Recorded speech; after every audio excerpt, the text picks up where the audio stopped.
No, but it's interesting because like last week I felt like you were no nonsense. Today you're in a much better mood than last I week. am. I am. Yeah. Last week I wasn't in a great mood. Why? I don't know. It just wasn't a very good week for me last week. Okay, all Like right. it's Now, sway. Like it's hard for you to sway. It's hard for you to like your training can sway your mood. Like you don't spar well. You don't do things well. I just feel like I'm much better recovered this week. I took a little bit of a week back last week instead of just push because you can run yourself into the ground. And I think I was doing that. I want to oh, win so bad. oh, I know. I have a lot of people saying, DC, you need to stop doing the show. You need to focus. Is this a strain on you, or is I this kind need of this. Like I need this. Like I'm such a focused guy that if I don't have things to distract me, I'm in trouble. And before I would coach wrestling, I would coach football, I would do all those things, and I don't have any of that anymore. So now I have to find ways to kind of get my mind off the fight because it's all I think about. right? Do you feel like it's more pronounced this time because it's the last one? Not even that. Like I think it's more pronounced because I want to win so badly, and I feel like I fumbled so bad. Like I fumbled really bad last time. Like I fumbled in a lot of ways though. I was so distracted with everything going on in my life, and just I was so focused on coaching and all these other things that I kind of just fumbled. I fumbled bad, and I wasn't prepared as I needed to, and I got tired. Like I got tired. Like I can admit it. That's why I got tired. You know, he hit me with those shots at the end. He hurt me in the body, then he hurt me in the head, and I didn't react right because my body couldn't react because I was so tired. And I will not allow that to happen again. If he ever finds a way to hurt me, I need to fight back like I did in every other instance in my entire life. I didn't do that last time, and it sits with me every single day. Like when I go to bed at night, that's why everybody's like, "Man, you always got people around you," because it sucks to be around my thoughts. Because when I'm just stuck with my thoughts, a lot of time, I start thinking about the things that I didn't do that got me beat last time. So I try to occupy myself. Did you have a false sense of confidence because you beat him in the first round the first time? I think like when earlier I spoke about Davison Figueiredo finding some comfort in the threat level of Joe Benavidez. I think that's what happened to me too. I was very comfortable because I felt like I was better, and I still do believe I'm better.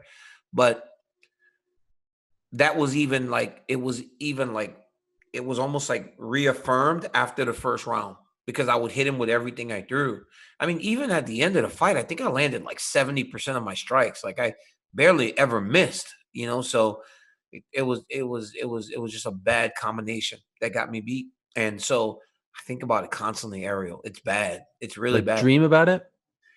When I go in the room at night to go to bed, because of all this COVID stuff, I've been staying at my other house so Hmm. that I'm not around my wife and my children because I'm having to come in contact with so many other people. Hmm. So every night I go in the room and I go to bed, and for 30 minutes I don't sleep. I just lay there and kind of like think about everything, and it could happen 5 minutes in, it could happen 10 minutes in, but at some point I'm going to think about the fight again. And I'm going to think about all the things that led to me getting beat. It happens every time without fail. Do you watch it? I've watched it. Uh, I watched it so far one time. That time I watched it on the treadmill. Now people watch it. Coach Mark Henry was here for a week last week or 2 weeks ago, and he watched the fight every single day. And he broke down the fight every day, and he spoke to me about the fight every single day.